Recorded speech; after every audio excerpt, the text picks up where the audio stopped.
पृथ्वी में विविधता का कोई अंत नहीं है। विभिन्नताएं पृथ्वी के एक सिरे से लेकर दूसरे सिरे तक फैले हुए है। 3 करोड़ 2 लाख वर्ग किमी तक फैला हुआ विस्मय देश का नाम है अफ्रीका।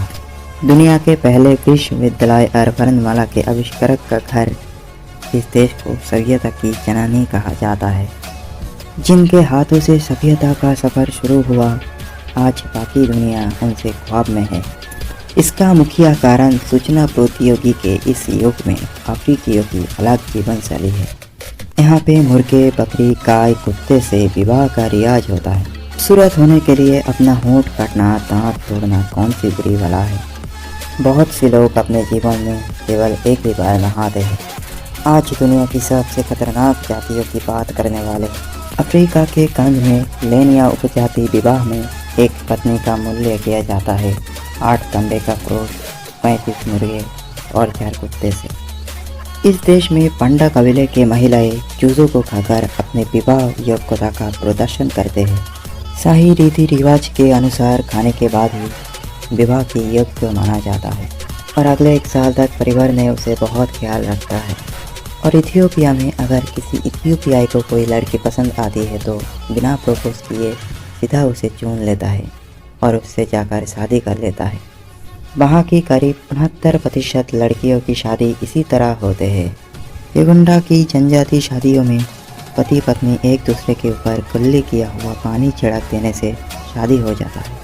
युगांडा में और एक समुदाय की शादी में दुल्हा दुल्हन का चेहरा छूने से सफ़ेद कर देने से शादी हो जाता है। इथियोपियाई की गैला जनजाति की शादियों में विवाह तब संपन्न होता है जब दुल्हा एक बड़ा बर्तन में पानी भरकर दुल्हन को उसमें फेंकता है और जोर से आवाज़ होता है ना। कितनी आश्चर्य की बात। स्थानीय भाषा रेत या इसका मतलब गुलाबी होता है, इसीलिए स्थानीय इसे रोज देख बुलाता है। गुलाबी रंग के अलावा झील की एक विशेषता इसका खरापन भी है। झील के कुछ हिस्से पे लगभग 40% खरा है। शुष्क मौसम के दौरान लवणता दर बढ़ जाता है। इसकी उच्च लवणता के दौरान इस झील में उतनी ज़्यादा जलीय जीवन नहीं है।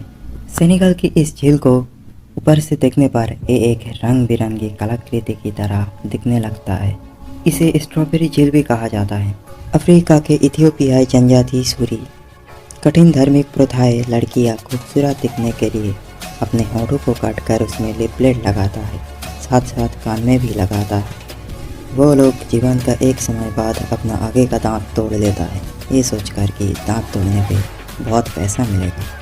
मवेशियों की बलि और भयंकर लड़ाई उनके धार्मिक प्रथाएं के विरोध। गांव की सभी नियम ग्राम प्रधान कामरू द्वारा तय किया जाता है। जब एक दल दूसरे दल से मिलता है तब उनसे पूछा जाता है कि किसके पास कितने गाय हैं।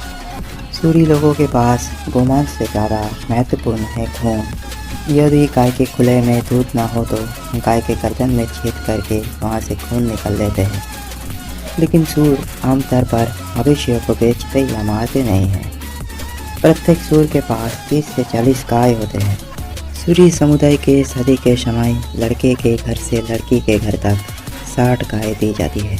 यदि कोई गाय मर जाते हैं तो 6 दिन तक शोक मनाया जाता है।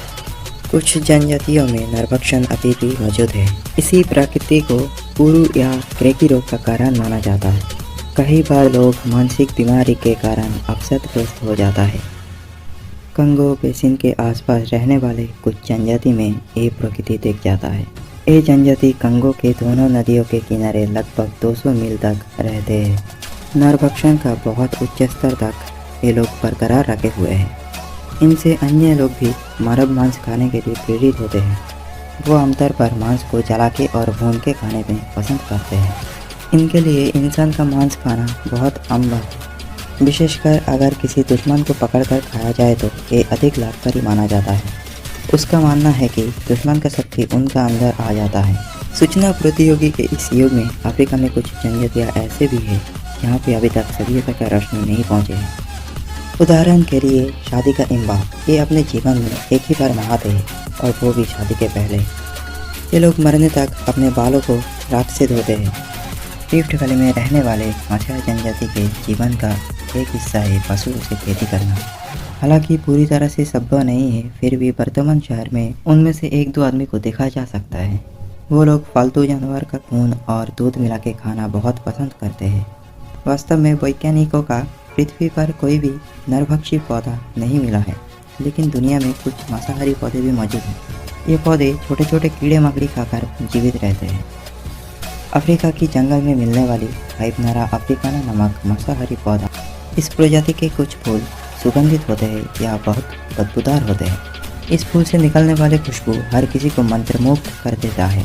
यहाँ तक कि कुछ छोटे छोटे कीड़े भी बस में आ जाता है और पौधे के पास जाके बैठ जाता है। तभी पौधे द्वारा स्रावित एक चिपचिपा पदार्थ कीड़े को अपने चपेट में ले लेता है और धीरे धीरे से ये पौधे का भोजन बन जाता है। दुष्ट फूलों की मीठी या कड़वी गंध एक महान मित्र जाल है। इसके अलावा कुछ मांसाहारी पौधे में से उल्लेखनीय पौधे हैं जैसे fly paper trap, bladder trap, Venus fly trap वगैरह वगैरह। तो दोस्त आज के लिए हमारे पास बस इतना ही है। आपको वीडियो कैसा लगा ज़रूर कमेंट में बताइए।